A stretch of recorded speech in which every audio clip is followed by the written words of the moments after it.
Hey friends, let's see here. I am Thom, and since this coronavirus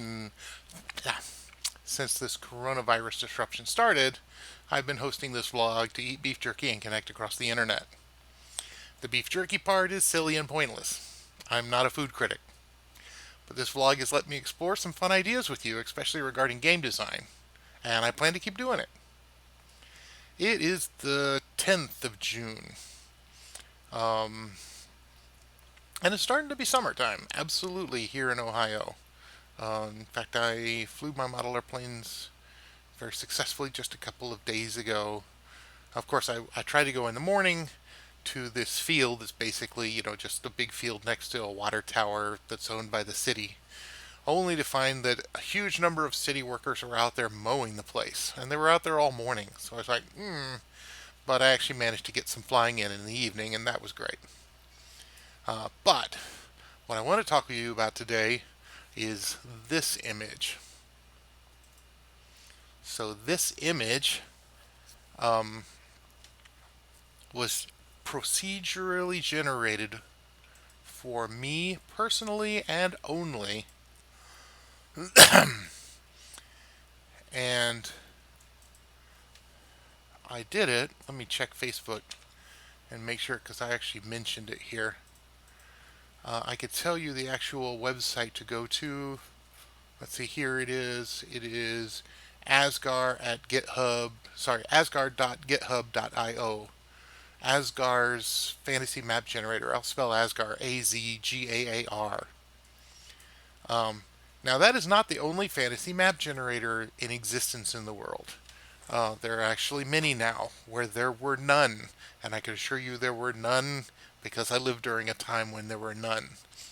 And not only that, but the algorithms, if you wanted to actually code your own fantasy map generator, the algorithms and the step-by-step instructions are more available than ever.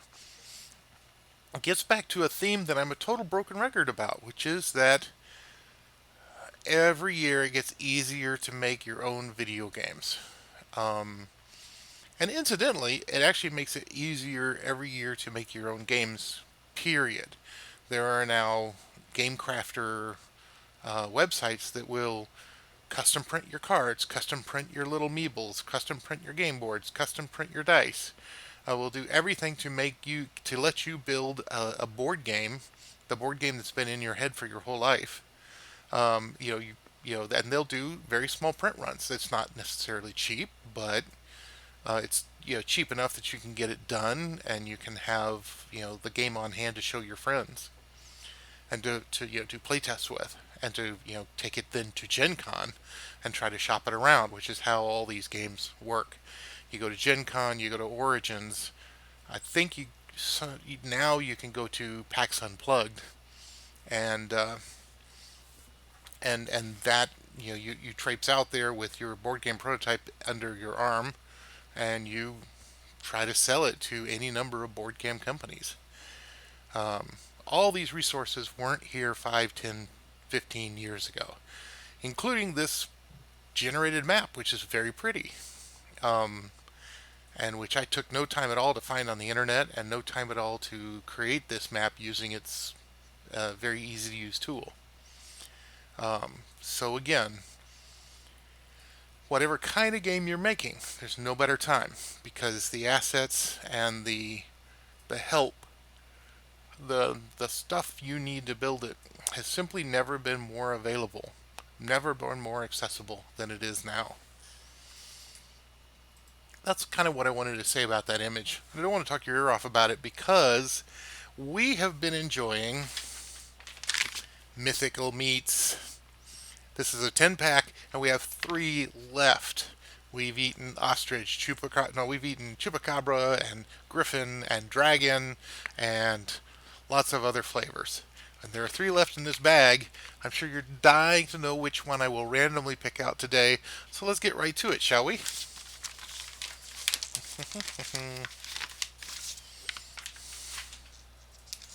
Here we go. What is it? It is basilisk. Dum bum bum. All right. And the fine print says that it is alligator mild with beef snack stick. Okay. I've had their alligator with beef in other sticks, so it'll be down to the spices. But what we know about this Mythical Meats brand is, number one, as meat sticks go, they aren't as greasy as they could be. And number two, they definitely do different tastes, different spices for their different meat flavors. So let us try Basilisk. If I can get this open, the other ones tore so easily. Come on, don't make me hurt myself. I don't want that. Clearly, Basilisk does not wish to be eaten. Come here. I know you can do it. All right. Maybe push you up like a little pop. All right, here we go. Mm-hmm. Mm. Mm.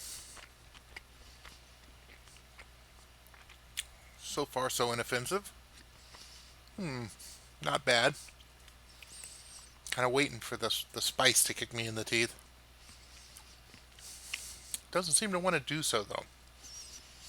Pretty good. I said that the griffin stuff that I had before, which was actually ostrich meat, was the most inoffensive of all these sticks. I still believe that, but this basilisk stuff is a close second. It's not too hot. You know, I'm not a big fan of super spicy or even spicy. Uh, that's why I do this for you. Um, yeah, not bad. I would have to say, not bad. Inoffensive, certainly. Bold? Mm, things like Dragon and Chupacabra that I've already had from this set are clearly bolder than this. But, yeah, they're trying to make a variety, and I respect that. Basilisk, not bad at all. All right. I really appreciate, as usual, you hanging out with me and enjoying these videos. Remember, we've got 2 left from Mythical Meats, and then I'm going to have to find some other variety pack of jerky or whatever. But I'm sure I can. Despite the coronavirus and everything, we're still living in America where I can order everything and get it delivered to me in 2 days. It's a great country. For all of its other faults, it's a great country. All right. Well, thank you for joining me, and I'll see you next time.